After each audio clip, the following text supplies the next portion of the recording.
to kick us off, I'm just going to toss a question to the three of you. And I don't know if we've ever had three guests on, maybe one other time.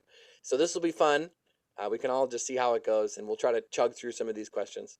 The first question I just want to ask you guys, why do you think it is? What are the barriers that are keeping churches segregated even in 2021? Why is it the church is so far behind in this area? What are your thoughts? Feel free, anyone, to jump in first. And that was so. Thanks for a lightweight question to open it up with. Right, like that was a good one. You guys are heavyweights, so I'm dropping them in. I think the first thing we have to remember, especially for many people, if you've only ever lived in the global West, and I grew up overseas before I moved here to Chicago, so I think we have to remember that segregation is a global issue. If you go to India, there's segregated churches by caste. If you go to South Africa, there's segregated churches by ethnicity. So it's a global issue, which means it's a human issue. So not to get theological right up front, but the simple theological reason would be sin. Like, we are prone to want to be around people who look like us, talk like us, act like us. It's easier. It's just, life is easier on any level. If you're talking about an interethnic church, or an interethnic business, or an interethnic marriage, it's easier when people are exactly like you. So that's number one. I think it's sin and selfishness.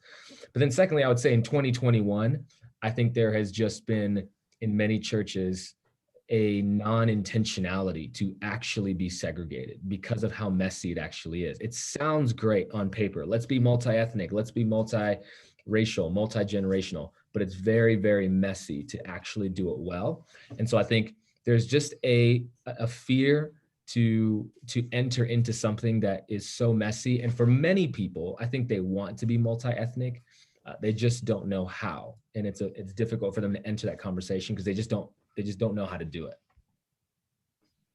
Yeah, I definitely agree with that. I also think that one of the major issues is kind of understanding what we're even speaking about when we talk about a multi-ethnic church. Are we talking about just like having different colored faces in the sanctuary on Sunday morning to, enjoy the concert, then listen to the lecture and then be gone? Or is it something more than that? Because the realities of like people's language or people's taste in music comes into play when you're talking about specifically a Sunday morning thing. And if that's all church is for whoever is going, then it's like McDonald's, pick your flavor, you know what I mean? Like, yeah. So what's the point of being multi-ethnic in that point? Because you really just want to go understand what the preacher is saying, someone from your culture that speaks your language. We generally speak English in America, but let's be honest, the more deeper you get into cultures, people's meanings behind their words can be very different. So what do we talk, why do we want to be multi-ethnic? Like, what are we trying to pull people into to be multi-ethnic? That's really good. That's a really good point. Yeah. What am I supposed to add to that? I don't think I can add much. I agree 100%. I guess I can add this soundbite. One of my favorite preachers in the world happens to be my father. He's also one of the most annoying people I've ever met in my life. Because he's one of the most sociable people I've ever seen. Before he got saved, he was a travel agent in Manhattan, New York, working at this law firm. He's been to so many countries, and it really helped him out when he started his church and he started doing ministry, because I think sin is definitely it. And I think one of the things that we can add on that, when they get out of sin, they're still lazy as it pertains to being, the Bible talks about presenting yourself friendly. We're not even in theology or the preaching aspect of it, but just the whole, you hit on the head. People still want to be around people that look like them when God called you when you didn't look like him. So it's like, it's dangerous to be so comfort in your own thing. It's just, one, we got to start out being friendly and realize that he died for the person you're afraid to talk to. At the end of the day, that's one aspect. I'm going first next time. Yep. Deal. I would add one thing just to take into context also, sometimes we're segregated because of geographical location. You know, it's hard to be very multi-ethnic if you live in Winnetka, Illinois, or if you live in Bern, Indiana. So geographically, it's not a very ethnic community to begin with. Now we can talk about redlining and how the housing authority worked after World War II and go into historical stuff in the Nixon era. Of course, we can go into all that, but it is geographically difficult for many people. So that's number one. Secondly, also, there's a safety in churches that speak your particular language, especially if you're an immigrant. You move here and as an immigrant, well, it's difficult to walk into a church where they don't speak your language. You're already very scared about your children coming into a Western context. So you want to be around people who speak Tamil or Malayalam or Creole or whatever it might be, Vietnamese. And so you see a lot of ethnic churches are immigrant churches because they're trying to hold on to their culture. And studies show, studies by Leonard Sachs would show that the faster you lose your native language, the quicker you lose your culture. And so part of gathering at the church is because we go to a Vietnamese church that speaks Vietnamese. We want our culture to be transitioned and transferred into our children. So in that sense, there is a beauty and a protection around it. So we don't want to condemn and say every single instance of where it's not multi-ethnic is somehow sinful without fully understanding the human context of what's happening there to people moving to a new country and not knowing anything. Nirup, as a follow-up to that, a good question just came in the Q&A. I think this makes it so that everyone can see it. And hopefully you all can see these questions as they're coming in. Great point. If the church is representative of a neighborhood's demographic, should we expect and strive towards something else? Isn't there an advantage to having heart language and leaning into that? I know that. So I was part of a church, Nirup, with your brother, Anu. We were at a church down in the city, and we were trying very, very hard to be multi-ethnic. And that was always the question, is we had two different goals. The one goal was we wanted to represent the neighborhood well. So if the neighborhood had a certain ethnic makeup, we didn't want to come in and just supersede that with a different race. But then we also wanted to be multi-ethnic. And those goals were almost contradictory because the neighborhoods in Chicago are so unbelievably segregated because of all those things like redlining and all the different factors and the political, gerrymandering and everything. So speak a little bit more to that.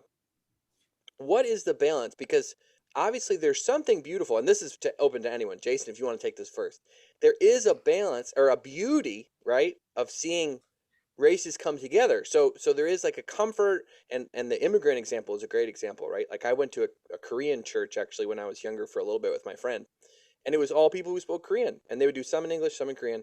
But it was like a very great place for immigrants that were coming in. But Jason, like from your experience, like what is the beauty? What do you get when you actually start doing that hard work of getting people together who are different?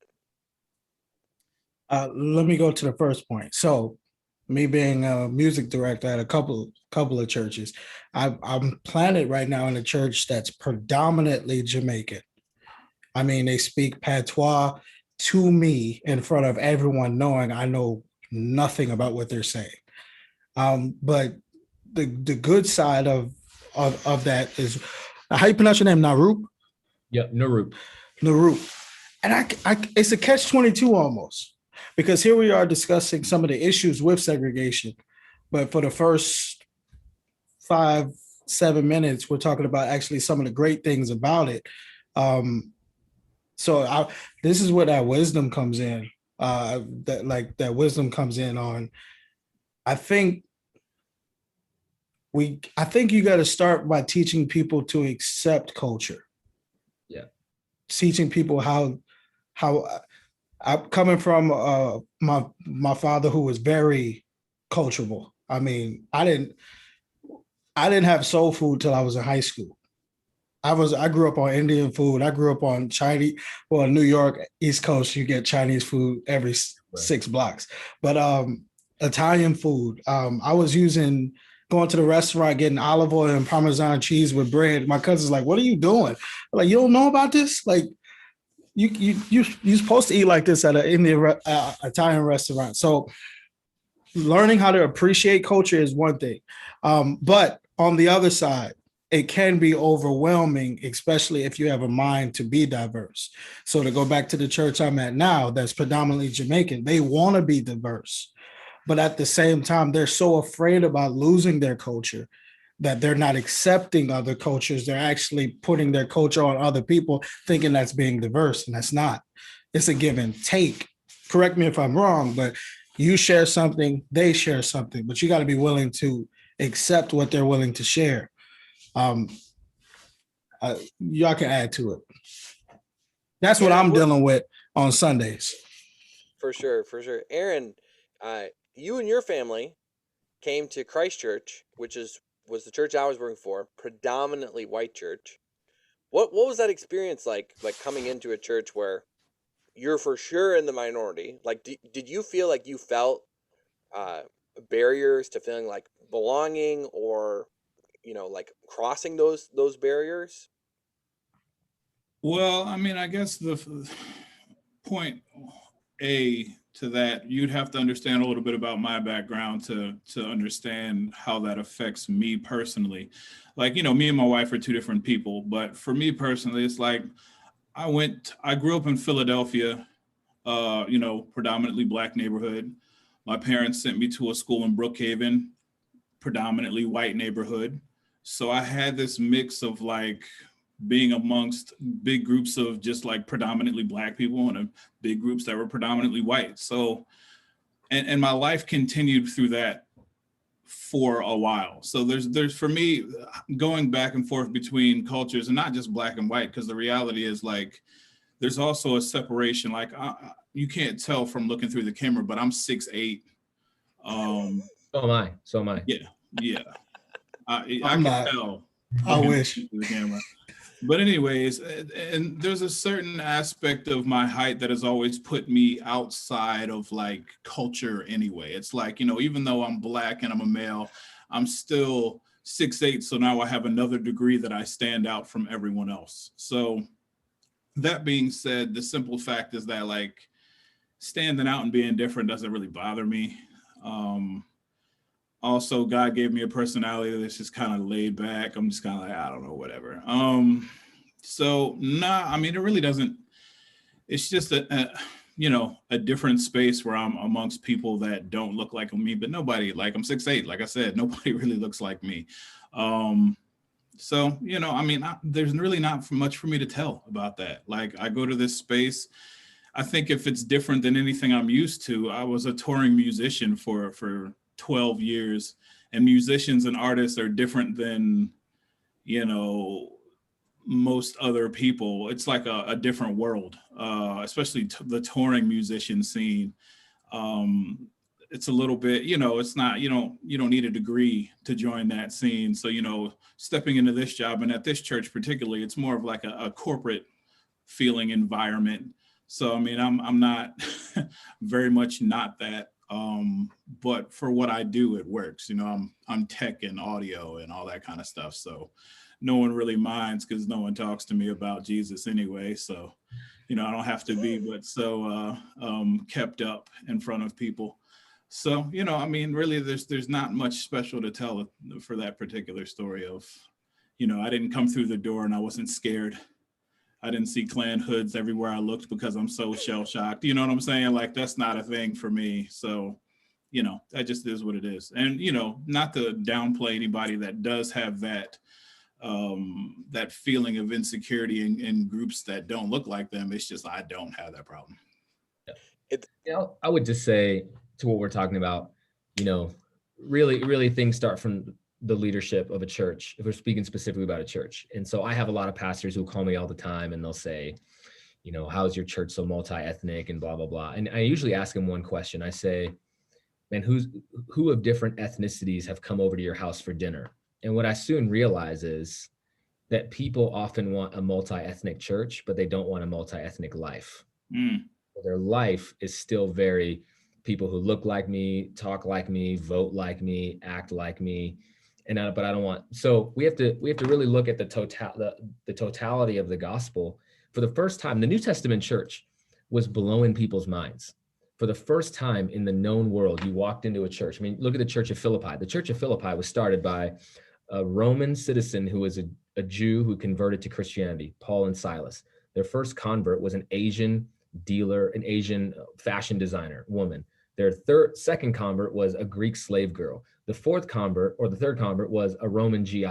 I mean, these are people that don't normally get along. What language did they speak? What food did they eat? And yet this is the picture of the first church that was so different. And so it wasn't just that Paul had a multi-ethnic church. He had a multi-ethnic life. He really believed when he encountered the gospel that Jesus was creating for himself one church, one Lord, one baptism, one spirit.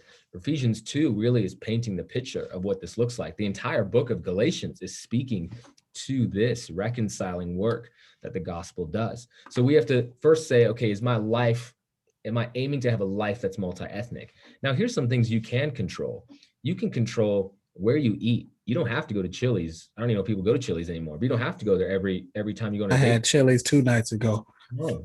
I feel convicted, bro. Keep preaching. Go to an Indian restaurant, go to a Vietnamese restaurant, go to an African restaurant, go to an Iranian coffee shop, go and actually expose yourself to people of different ethnicities and begin doing that, just awakening yourself. Like, I have an awareness that I need to have a life that's more multi-ethnic. So start with that, I would say, first. And then it has to be from the top down, a leadership of a church saying, to be truly multi-ethnic is not putting ethnic people or colored people simply in the position of platform, but in positions of power. So just because you put a black guy on stage doesn't mean you're all of a sudden multi-ethnic, and I've seen a ton of very talented vocalists and worship leaders who go to a church and they just have to assimilate and just sing the song like white people would sing it. And I find myself asking, like, why were they brought here to begin with? Like, you just you just want a black dude to sing it like a white person, but then say like, oh, we're multi-ethnic, rather than saying, let's bring ethnic people, women of color, men of color, whatever it might be, and put them in seats of power. They get to decide where the vision is. They get to decide where the money goes. You know who has the power in the church? The person who decides where the money goes. Put them in those positions so they can actually make decisions about doing that. And so, like, one of my favorite scenes in the entire world is from the movie Glory Road, where the coach is an all-white team at Texas Western, brings in 7 black players, and he's making them play. At one point in the game, the point guard says, "Why did you bring us here? If you only wanted us to play your way, why did you bring us here?" And he had to in that moment say, am I trying to assimilate these people into what I'm doing, or are we going to, actually amalgamate, for a better word? How are we going to amalgamate and create one new thing with the same vision to win a championship, but we're going to play both of our ways, and they end up winning a national championship?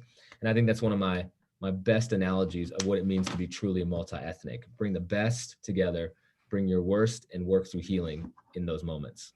Yeah, I like what you're saying. I mean, it's this idea that, like, as much as 11 a.m. may be the most segregated moment, it might also be the most unimportant, because it's like all those moments outside where you're actually speaking to people, not just like, watching the sermon or watching the praise and worship band.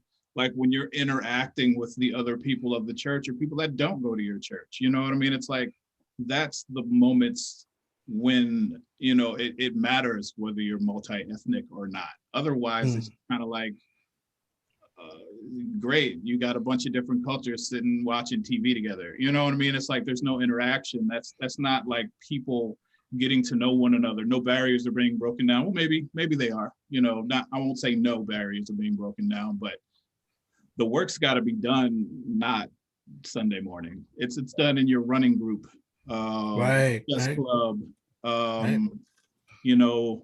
whatever random thing you're into, and you do. If you're doing it and it's all people that look like you, and you claim you want to be a multi-ethnic, you might be lying to yourself. It's really that simple.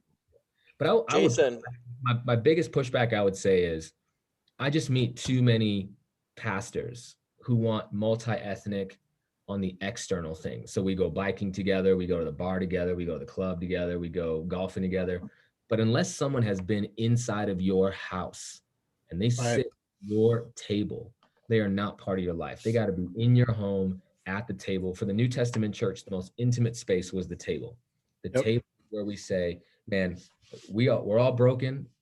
We all have issues, but man, we are centered on the grace of God and reminded that this table reminds us that we are connected to an eternal story that God is writing, and we get to be a part of it. And and the table, the breaking of the bread and the wine The Yeah. moment believers of Christ say our stories are now uniting with one another into one story of God.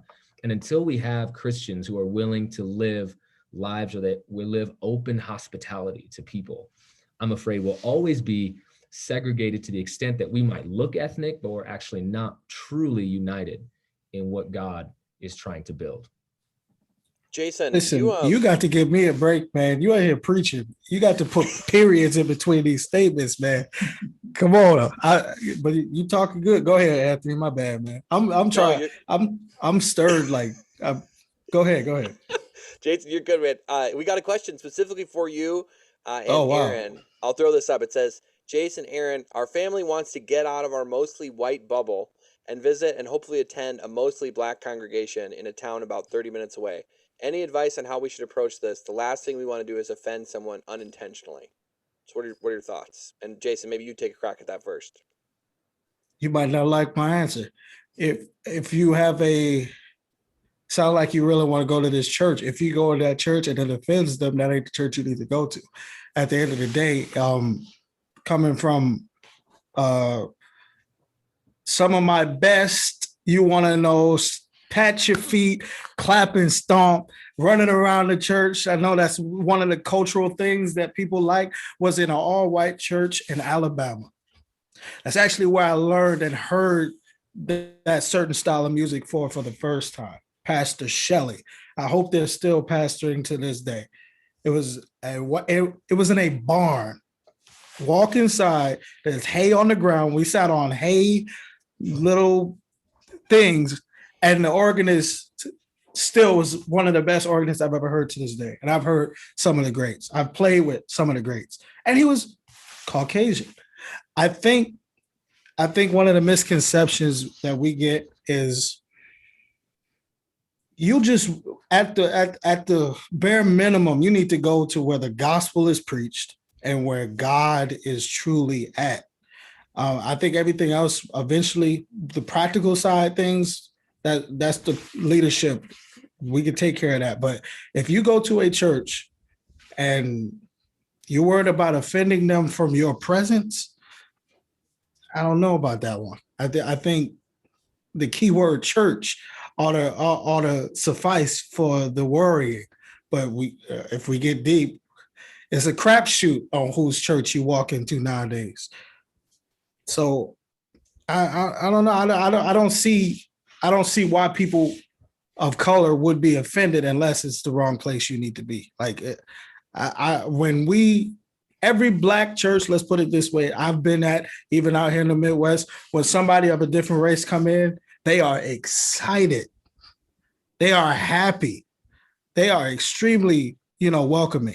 Now, to be honest, I'm gonna be real with you. I've been to churches where I've got more disrespect for them not knowing that I preach instead of my own skin color. I've been to churches where they don't know that I play music, I'm a musician, or they don't know that I preach. And I've gotten more disrespect from that rather than my skin being a certain way. So I think more of the disrespect come from titles instead of skin color nowadays. But that's a whole nother seminar, bro. No, that's good. That's good. There's a lot of questions coming in, so we should try to hit a couple of these. This one from Steven really is hitting at the difference of theology and we could talk Asian theology, South American theology. Like there's obviously a lot different, but even if we just keep it to white theology, black theology, are they so different that it would be hard for a church to be multi-ethnic? And so maybe some of you speak into that. Just what are the differences in the way that a lot of white people read the Bible and maybe a lot of black people read the Bible? Is there differences? Is that an actual difference? Maybe Nirup, you could take that one. Yeah, so the biggest difference between, and you could even say most ethnic cultures, most ethnic people culturally are communal people, and most white people are raised in individual contexts. So the struggle you have with white and black reading a Bible is many white people, not all, of course, this is forgive my generalization, but will read it as if it's an individual text. I can do all things through Christ who strengthens me. He's talking about me, or for God has this plan for me. Like, no. God has this plan for y'all. God is renewing y'all. God is building y'all. So that's why most white people don't understand, how come a black kid got shot in New Jersey, but black people in California are upset? Because they're not communal. So for ethnic people, right now there's so much violence against Asians because of Corona. And so all Asians are like, hey, this is all of us, even though it's not my family directly, we're communal. And so the biggest difference I see in our church many times is that in growing up in America here, is that white people and Americans will read the Bible as if it's singular theology for them, whereas minorities are reading them as like, this is a communal story. So the story of Egypt, or the Israelites being rescued from Egypt, this is a story of God's people, whereas white people are like, oh yeah, God's gonna rescue me from my slavery. Like, man, we have to read this as the Bible is intended to have been read. So that's first of all. And then I would say most of the differences are probably less about orthodoxy. So what Jason said is so true. Don't go to a church because it's diverse. First, go to a church because they preach the gospel and they sing the gospel and they live the gospel. So you're talking orthodoxy and orthopraxy. Most of our division comes from orthopraxy. I don't like the way they practice what they believe. So first start with, do we believe the same thing? Do we believe God, Son, Father, Holy Spirit, sin, salvation, the church, redemption, so on and so forth? And then how do we actually live this out in justice, in the cause of the poor, and preaching the gospel and the transformation of the human soul, so on and so forth. So look for that first. Look for orthodoxy first, then look at orthopraxy. I personally find it very hard. Like, one, let me first say I'm a tech coordinator. I coordinate tech at a church. I haven't been to a school for to study the Bible. That being said, when I see how Jesus lived, I sometimes wonder where the controversy is. Like you I get it, but I don't get it. Like, there's people who are way smarter than me that debate stuff all the time, but in the end, Jesus showed us how to love. I even think that goes back to our last question of how do you go into this other church? You go in with the spirit of love, and hopefully they have that same spirit there and they're trying to love you. And love does absolutely cover a multitude of sins. It's like, yeah, this person may not, clap on the right beat. There's a lot of 1 and 3s going on. And man. You hitting something, Doc. You hitting something. Like, that's such a lightweight thing. Who really cares? You know what I mean? It's not that big of a deal. Like, love your neighbor. Jesus could teach you how to go into a church better than I ever could. Yeah. Start there. I think you're right. Everything you're saying is right. I think we just have to realize that love is messy and it's not clean. Yes. Jesus has these 12 disciples, and one of them is Matthew, a tax collector. The other one is Simon the Zealot. The zealot is violently opposed to the tax collector. The tax collector is working for the Romans to oppress the Jews. Well, the zealot is working to fight the Romans. So can you imagine that first dinner? Really, like, this guy, you invited this guy. It would be like if Jesus today had a zealous Black Lives Matter disciple and then someone who just came out of the Klan, and they're sitting with each other having dinner. Like, that's going to be messy, and love is messy. It's talk about these things and talk about the grief and the mourning and the sin and the repentance. Like, it's messy. And so if you want to be multi-ethnic, whether it's a multi-ethnic marriage or a multi-ethnic church, you have to embrace that the vision you have is greater than the mess that you're in, and you're willing to live in the mess and progress and move forward, as people will leave. And some people will leave. People will leave because they don't like it. They don't like the way you're doing things. They don't like the noise. They don't want the mess, and they'll leave. And if you're a pastor, you're a leader, you have to look at them like Jesus and say, man, like, narrow is the road to the way of Jesus. Wide is the road of destruction. And we're going to stay on this narrow road.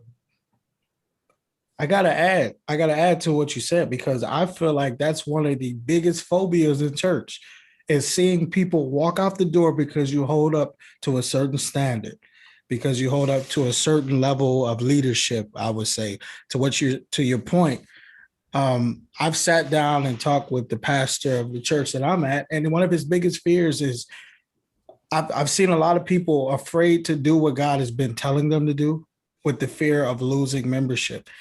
And my response to that is, you're always blocking a seat for somebody that deserved to be there at the end of the day. If you're doing the will of God and somebody leaves, you got to trust God to fill that seat. I mean, at the end of the day, don't, it's too much being said tonight. Next question, bro. We've probably got time for like one more. Man, then let me address this quick because I don't know if you're gonna go to that question today. Yeah, which one do you want to do?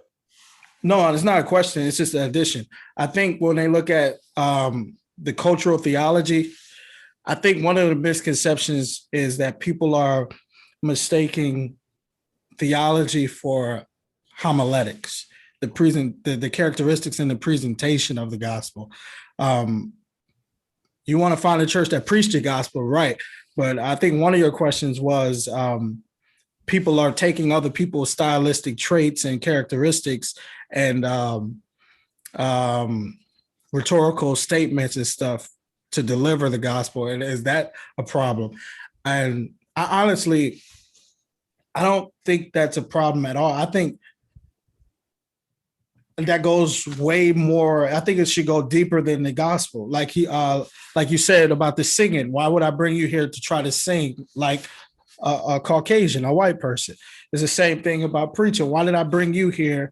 I could have called Joel Osteen. I could have called TD Jakes, but I called you.